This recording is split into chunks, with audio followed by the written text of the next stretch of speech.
ರಾಜ್ಯ ಸರ್ಕಾರಕ್ಕೆ ನಾವು ಮುಖ್ಯವಾಗಿ ಒತ್ತಾಯ ಮಾಡತಕ್ಕಂಥದ್ದು ಏನಂತಂದ್ರೆ 3 ಕೃಷಿ ಕಾಯ್ದೆಗಳನ್ನ ವಾಪಸ್ ಪಡಿಬೇಕು ರಾಜ್ಯ ಸರ್ಕಾರ ತಕ್ಷಣ ಇದೇ ಅಧಿವೇಶನದಲ್ಲಿ. ಹಾಗೆ ರೈತರ ಸಾಲವನ್ನ ಸಂಪೂರ್ಣವಾಗಿ ಮನ್ನಾ ಮಾಡಬೇಕು. ಬೆಳೆ ವಿಮೆ ಮತ್ತು ಬೆಳೆ ಪರಿಹಾರವನ್ನ ತಕ್ಷಣನೇ ರೈತರ ಖಾತೆಗಳಿಗೆ ಬಿಡುಗಡೆ ಮಾಡಬೇಕು. ರಾಜ್ಯದ ನೀರಾವರಿ ಯೋಜನೆಗಳಿಗೆ ಹಣವನ್ನು ಬಿಡುಗಡೆ ಮಾಡಬೇಕು. ಇವತ್ತ ಕೇಂದ್ರ ಸರ್ಕಾರ ಸಂಪೂರ್ಣವಾಗಿ ರೈತರಿಗೆ ಬೆಳೆ ಸಾಲವನ್ನ ನಿಲ್ಲಿಸ್ತಾ ಇದೆ. ನಾವು ಇನ್ನು 15 ದಿನ ಅಥವಾ ತಿಂಗಳದೊಳಗಾಗಿ ಈ ಸರ್ಕಾರ ರೈತರ ಬೆಳೆ ಸಾಲ ಕೊಡದೇ ಹೋದರೆ ರಾಜ್ಯಾದ್ಯಂತ ಎಲ್ಲ SBI ಬ್ಯಾಂಕ್ಗಳನ್ನ ರಾಜ್ಯ ಸರ್ಕಾರಕ್ಕೆ ಸಂಬಂಧಪಟ್ಟಂತ ಬ್ಯಾಂಕ್ಗಳನ್ನ ನಾವು ಕೀಲಿ ಹಾಕ್ತಕ್ಕಂಥ ಎಚ್ಚರಿಕೆಯನ್ನ ಇವತ್ತಿನ ದಿನ ರಾಜ್ಯದ ಎಲ್ಲ ಭಾಗಗಳಿಂದ ಬಂದಂತ ಎಲ್ಲ ರೈತರ ಬಾಂಧವರ ಒಂದು ಒಕ್ಕರದ ಧ್ವನಿ ಆಗ್ತದೆ.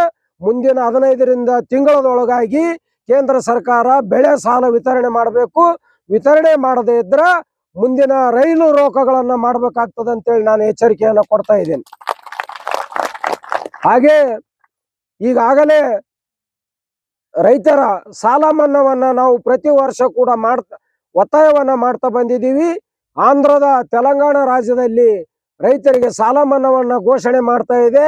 ನಮ್ಮ ರಾಜ್ಯ ಸರ್ಕಾರ ಅದರ ಬಗ್ಗೆ ಇಚ್ಛಾಶಕ್ತಿ ಕೊರತೆಯನ್ನು ತೋರಿಸ್ತಾ ಇದೆ. ತಕ್ಷಣ ರೈತರ ಸಂಪೂರ್ಣ ಸಾಲ ಮನ್ನಾ ಮಾಡಬೇಕು.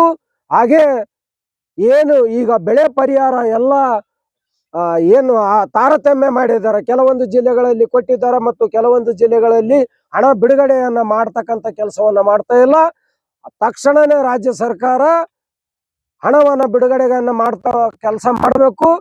ಹಾಗೆ ಈ ಅಧಿವೇಶನದಲ್ಲಿ ವಿರೋಧ ಪಕ್ಷಗಳು ವಕ್ಫ್ ಬಗ್ಗೆ ಹಿಂಪಡಿತಕ್ಕಂಥ ಕೆಲಸವನ್ನ ಮಾಡ್ಲಿಕ್ಕೆ ಒತ್ತಾಯವನ್ನ ಮಾಡಬೇಕು. ಇಲ್ಲವಾದ್ರೆ ನಾವು ರಾಜ್ಯ ಸರ್ಕಾರ ಅನ್ನಂಗಿಲ್ಲ, ಕೇಂದ್ರ ಸರ್ಕಾರ ಅನ್ನಂಗಿಲ್ಲ. ಅದೇ ರೀತಿ ಕೇಂದ್ರದಲ್ಲಿಯೂ ಕೂಡ ವಕ್ಫ್ ಕಾಯ್ದೆಗೆ ತಿದ್ದುಪಡಿಯನ್ನು ತರೋದ್ರ ಮೂಲಕ ಈ ರಾಜ್ಯದ ಎಲ್ಲಾ ರೈತರ ಜಮೀನುಗಳನ್ನ ಉಳಿತಾಯ ಮಾಡಬೇಕು ಅಂತೇಳಿ ತಮ್ಮ ಮೂಲಕ ನಾನು ಒತ್ತಾಯವನ್ನ ಮಾಡ್ತೇನೆ.